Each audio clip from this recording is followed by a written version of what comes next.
Hello, it's Nikki and welcome back. I am so delighted that you are here. If you want to join the party, please subscribe, follow along, you know, all the stuff. Today I want to share with you my working week and the thinking behind it.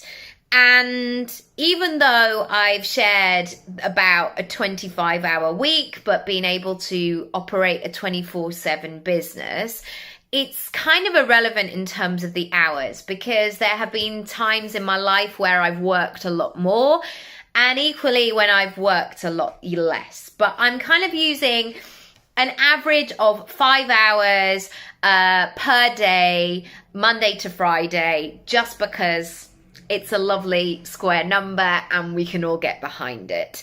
But I want to talk today about how you can really progress and do things in a way that feel really good.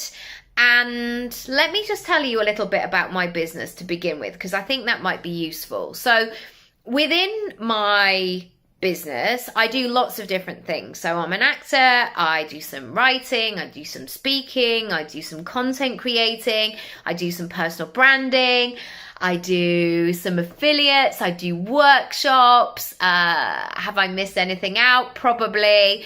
So essentially it's a real portfolio career. And I love that. I really love that. I also have 2 children, so they are 4 and 8. And they are now both at school. And so I'm now 42. Since I was 33 and I became pregnant with my son, I was literally sick from the very beginning. So I count it as like January 2015 when I really started leaning into this way of working. And also since like the transition of having children and COVID, and being somebody that, despite being a mum, or like the bonus of being a mum, I am really ambitious and I want to do lots of different things and I want my business and my brand to evolve. And I love that feeling of possibility, that I never know what's going to be in my inbox in the morning, or I might get a call, I might get an email about something, and then I get that like I'm getting it now, that feeling of like, oh yeah, I'd really like to do that. That sounds exciting to me. And I just love that sense of being able to create that.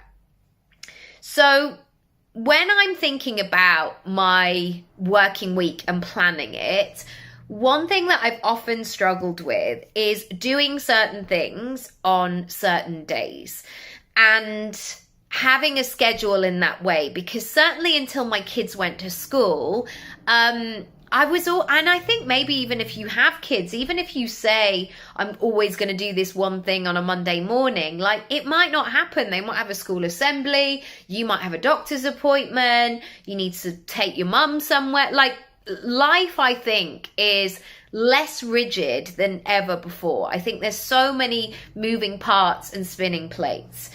And so this is why I want to work through this process in this way, because I don't believe any day is the same for any of us.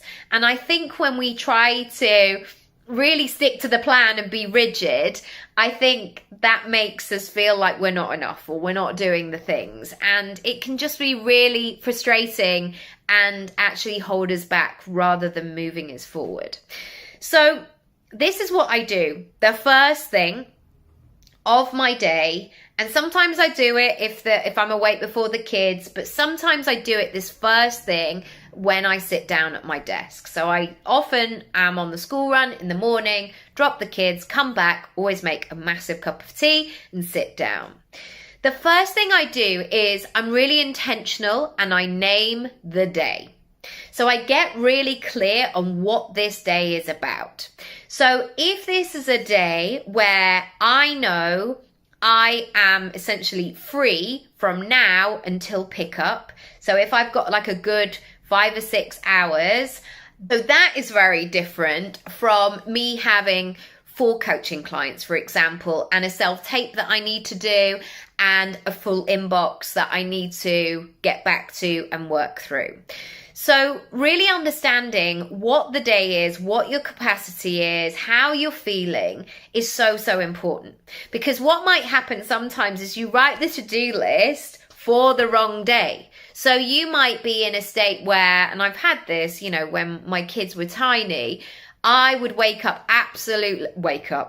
I'd be awake, absolutely exhausted, knowing that I might have a window of time to work.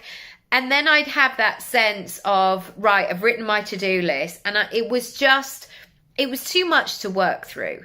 So naming the day according to my circumstances, my capacity, how I'm feeling is really, really key. Number 2, it's really easy to get busy with busy work. And as soon as I heard this phrase of working smart, not hard, it changed my life. Because that phrase in itself allowed me to ask the question, am I working smartly here or am I working hard? Because the more I realized I did not want to work hard, it just made me much more focused. So my aim of the game is not to sit down at my desk for the most amount of hours. Nobody's going to come round to my house and award me for that and say, well done, Nikki, you've put in a 12-hour shift today. Congratulations. Nobody does that. And if anything, if I work way more than I essentially need to, I feel like something else is being taken away from. So I feel like I'm not connecting with my children, or like the house becomes a mess, or I haven't had a conversation with my partner, I haven't phoned my mum, or I've sent that birthday card late, or whatever it might be, or all of the above, right? So each and every day I am looking at my timetable and saying, right, am I working hard here or am I working smartly? So all day long, I could essentially fiddle with my website. I could change my brand colors and not grow my business.